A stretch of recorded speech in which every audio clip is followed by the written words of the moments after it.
বলা না বলার জগতে আপনাকে স্বাগত জানাই। ছোট গল্প থনটন কাকা, রচনা বিভূতিভূষণ বন্দ্যোপাধ্যায়, পাঠ সৌরভ হাওলাদার। রজনীবাবুদের ল্যান্সডাউন রোডের বাড়িতে সেদিন ছোটোখাটো একটা সাহিত্যিক বৈঠক ছিল।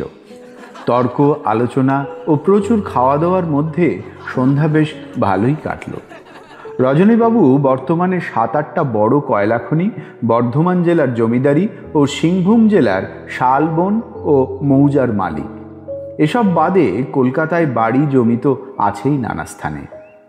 রজনীবাবু বললেন, বসুন বসুন, বেশি রাত হয়নি এখনো, পৌঁছে দেবো এখন গাড়িতে। একটা গল্প বলি।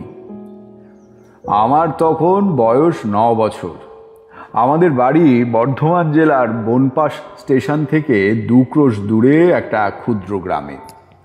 গ্রামের বাইরে অবধি মাঠ, শুধুই ধান হয় সে মাঠে। মাঠের মাঝখানে বড় বড় তাল গাছে ঘেরা সেকেলে দিঘি, তার নাম গলাকাটা পুকুর।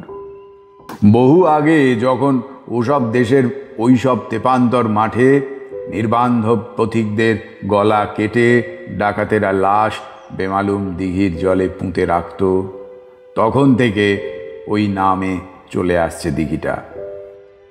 এবার রোদ পোড়া মাঠে চৈত্র দুপুরে আমি আর গ্রামের 2টি ছেলে মাছ ধরছি। হঠাৎ একটি ছেলে, তার নাম হরু, রামচন্দ্র সাবুইয়ের ছেলে, আজও মনে আছে, আঙুল দিয়ে দেখিয়ে বলল, ও কে? ওই দেখ। কে রে?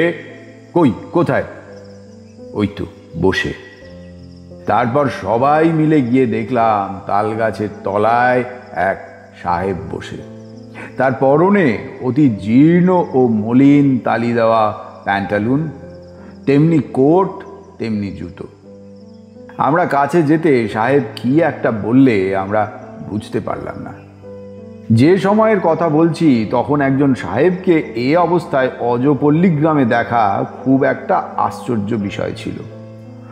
আমরা সবাই মুখ চাওয়াচাওয়ি করছি, এমন সময় সাহেবটা আবার কি যেন বললে। হরু বললে, ও খেতে চাইছে ভাই।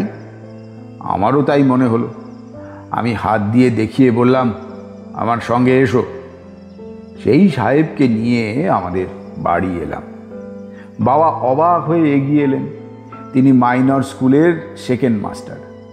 আমাদের বাড়িতে 2-3টে ধানের গোলা ছিল, 40 বিঘে ধানের জমি ছিল, পুকুরে মাছ ছিল, জিনিসপত্র তখন সস্তা ছিল, সংসার ভালোই চলত, মোটা ভাত কাপড়ের অভাব ছিল না। বাবা সাহেবকে বাইরের ঘরে একটা টুলের ওপর বসালেন। চেয়ার ছিল না আমাদের বাড়ি। ইংরেজিতে কি কথা তার সঙ্গে বললেন। তারপর আমাকে বললেন, বাড়ির মধ্যে যা, তোর দিদিকে গিয়ে বলগে 1 বাটি মুড়ি আর দুধ পাঠিয়ে দিতে, সাহেব খাবে। আমি কিছু আশ্চর্য হয়েই দিদিকে গিয়ে কথাটা বললাম। আমার মা এই সময় খুব পীড়িত। আমার ছোট ভাই বিনয় তখন সবে মাসখানেক হলো জন্মেছে। মার শরীর সেই থেকেই খারাপ। দিদি কাঁসার বড় জামবাটিতে মুড়ি, দুধ আর তালের গুড় একসঙ্গে মেখে আমার হাতে দিয়ে বললেন, কেমন সাহেব রে? ভালো সাহেব। চল আড়ালে দাঁড়িয়ে দেখে আসি। আমার দিদির নাম ছিল বিনা। আমার সে দিদি মারা গিয়েছে বহুদিন। বাবার মুখে সব শুনলাম। সাহেব আসছে বরাকর থেকে, গরিব, ওর কোথাও কেউ নেই, বাবার কাছে আশ্রয় চেয়েছে। বাবা বলেছেন থাক, তবে আমাদের ঘরে যা জোটে তাই খেতে হবে। সাহেব তাতেই রাজি হয়েছে। সেই থেকে সাহেব আমাদের বাড়িই রয়ে গেল। গাঁয়ের লোক দলে দলে আসতে লাগলো সাহেবকে দেখতে। আমরা আঙুল দিয়ে দেখিয়ে বলতাম, ওই তো সাহেব বসে আছে। বাইরের ঘরে সাহেব থাকতো। কৃষাণের জন্য একটা ছোট তক্তপোষ পাতা ছিল সেখানে অনেক দিন। সেইখানে পুরনো তোষক ও চটের থলে, একখানা পুরনো চাদর ও একটা বালিশ, একটা ছোট মশারি দিয়ে সাহেবকে শোবার ব্যবস্থা করে দিলেন বাবা। একখানা লোহার কলাই করা শানকি আর একটা কলাই করা গেলাস, এই আমরা দিয়েছিলাম ওকে। তাতে সে ভাত খেত। সাহেবের নাম ছিল থর্নটন। আমার মুখে ভালো উচ্চারণ হতো না, আমি বলতাম থনটন কাকা, কেউ বলতো ঠনঠন সাহেব। আমাদের যা রান্না হতো থনটন কাকাকে তাই দেওয়া হতো। দিদি এসে মুখে কাপড় দিয়ে হাসতে হাসতে বললে, থনটন কাকা খেতে জানে না, মাছের ঝোল আর তালের গুড় একসঙ্গে মেখেছে। ওর কথা শুনে আমি গেলাম দেখতে। সে এক কাণ্ডই করেছে সাহেব, ডাল খায়নি অথচ মাছের ঝোলে তালের গুড় মেখে চুমুক দিচ্ছে। বললে, ওহ, ইট ইজ সো হট। কথাটা আমি স্পষ্ট বুঝলাম। ফার্স্ট বুক পড়ি, মানে করলাম ইহা হয় এত গরম। কিন্তু গরম তাই কি?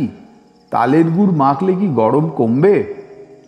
পরে বাবা বলেছিলেন ওর মানে খুব ঝাল, মাছের ঝোল খুব ঝাল হয়েছিল, হয়ই আমাদের বাড়িতে। বাবা বলেছিলেন সাহেবের তরকারিতে ঝাল কম দিতে। আমি আর দিদি ওকে খেতে শেখালাম, কিসের পর কি খেতে হয়, কোন জিনিসটা কিভাবে মাখতে হয়। থনটন কাকা আমাদের, বিশেষত দিদিকে বড় ভালোবাসতে শুরু করলো। ক্রমে একটু একটু বাংলাও শিখে ফেললে আমাদের কাছে। দিদিকে বলতো অদ্ভুত বাঁকা সুরে, বিনা ডাল দেও, ডাল দেও নো, ভাত দেও। দিদি হাসতে হাসতে বলতো, ভাত দেবো না কাকা, নো, বাট দেও নো, ডাল দেও। বেগুন ভাজা দেবো, এই যে দেবো, নো। থনটন কাকা বুড়ো লোক, পরে আমরা আবিষ্কার করলাম। সাহেব লোকের বয়স প্রথমটা আমরা বুঝতে পারিনি। আমাদের সে তাসের খেলা শেখাতো বাদলার দিনে বসে বসে। আমাকে ইংরেজি পড়াতো বটে, তবে তার বাঁকা বাঁকা জড়ানো উচ্চারণ আমি প্রথমটা বুঝতেই পারতাম না। একদিন বাবাকে বললাম, বাবা, সাহেব কাকা ইংরেজি জানেন না। সে কি, কীরকম বলে? হাসি পায়। ও যা বলে ওই ঠিক উচ্চারণ, আমাদের মুখেই হয় না। ও ঠিক বলে, ও যা বলে তাই শিখবি। থনটন কাকা আমাদের গাঁয়ে পুরনো হয়ে গেল। রামায়ণ গানের আসরে, কবির আসরে সাহেব গিয়ে বসত সকলের সামনে। করুণ গান শুনে হয়তো খুব হাততালি দিলে হাসি মুখে, এই রকম বুঝত। একখানা মোটা বই বার করে মাঝে মাঝে পড়ত। বাবা বলতেন ওই বইকে বলে বাইবেল, সাহেবদের ধর্মপুস্তক। সন্ধ্যের সময় ডাকত, বিনা। দিদি এসে বলতো, কি থনটন কাকা, খাটে দাও, এখনো রান্না হয়নি, মুড়ি দেব, নিয়ে এসো, তেল না, তেল দেব না, গুড় দেব, গুড় দাও। এইভাবে 2 বছর কাটলো আমাদের বাড়িতে। তখন সে বেশ বাংলা শিখেছে, এমনকি নিজের নাম বাংলায় লিখত, জেমস থর্নটন। আমি বললাম, ও কাকা, ভুল হয়েছে, থর্নটন কি, থর্নটন হবে। এই দেখো, একে বলে রেফ, এই বসাও, এবার হলো থর্নটন। নো নো রেফ, নো রেফ, নো নো রেফ অ্যাট অল। এই দেখো। বেশ দেখছি। সাহেব লিখলো থর্নটন। আমার দিকে চেয়ে বললে, ঠিক না, ঠিক না, এই দেখো। ও হ্যাং, আমি লিখব তোমার রেফ, আমি লিখব না। লিখো না, লোকে বলবে থর্নটন।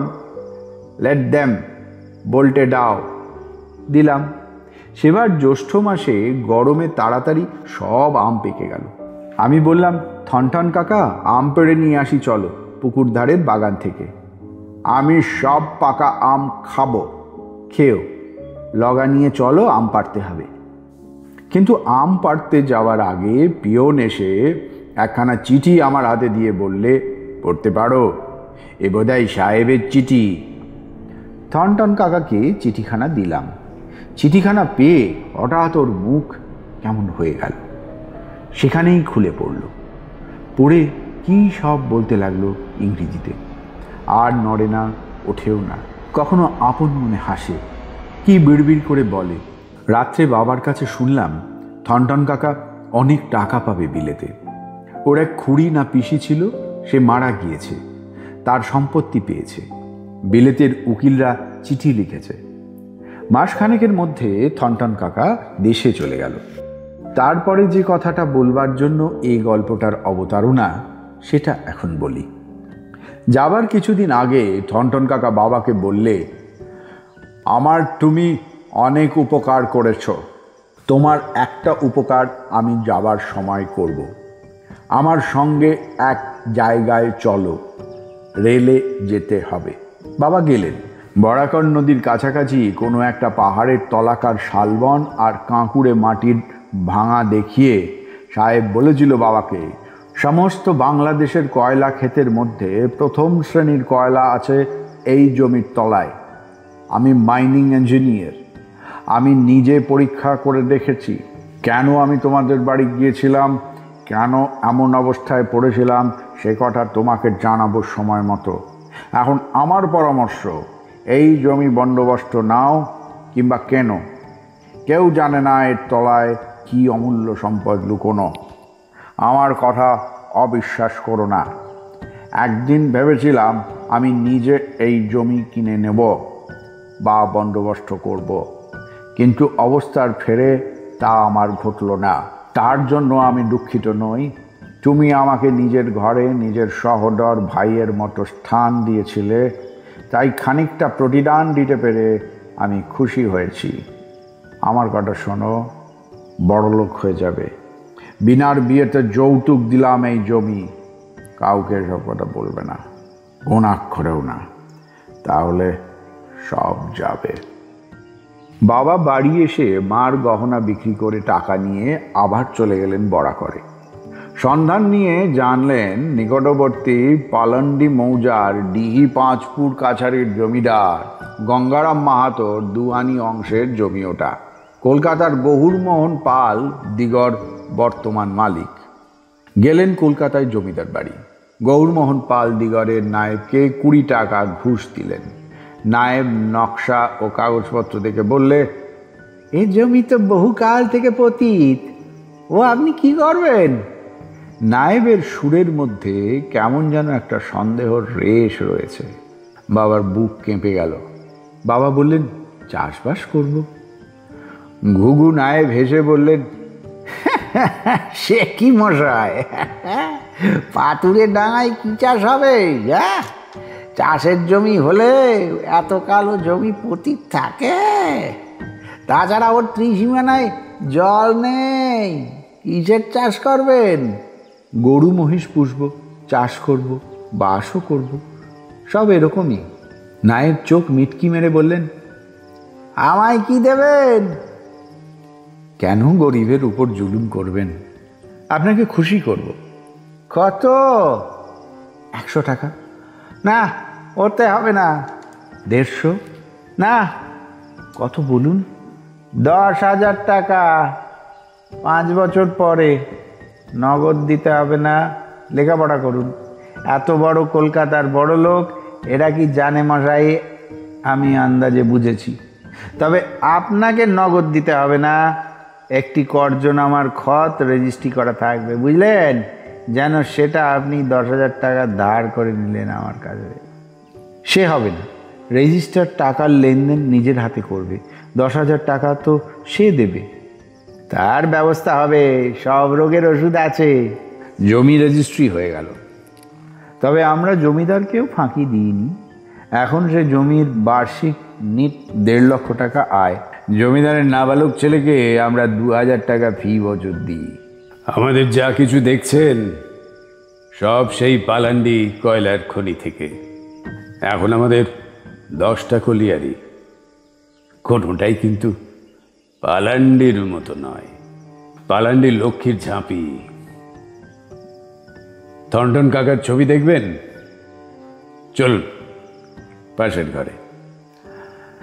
না, আসল ছবি বা ফটো নয়, আর্টিস্টকে দিয়ে আঁকিয়েছি। আমি চেহারার বর্ণনা দিয়েছিলাম, অবশ্যই যতটা মনে ছিল। রজনীবাবু গল্প শেষ করলেন, বললেন, চা খান আরেকবার। আমি বললাম, সাহেবের আর কোনো খবর পাননি? কিছু না, আমার মনে হয় বিলেতে যাওয়ার পথেই মারা গিয়েছিল, নইলে অন্তত বিনা দিদির খবর সে নিশ্চয় নিত। চলুন থর্নটন কাকার অয়েল পেন্টিং দেখাই। থর্নটন কাকা ভাঙা লোহার শানকিতে ভাত খাচ্ছে, এই ছবিটাই আঁকিয়েছি। আসুন এই ঘরে।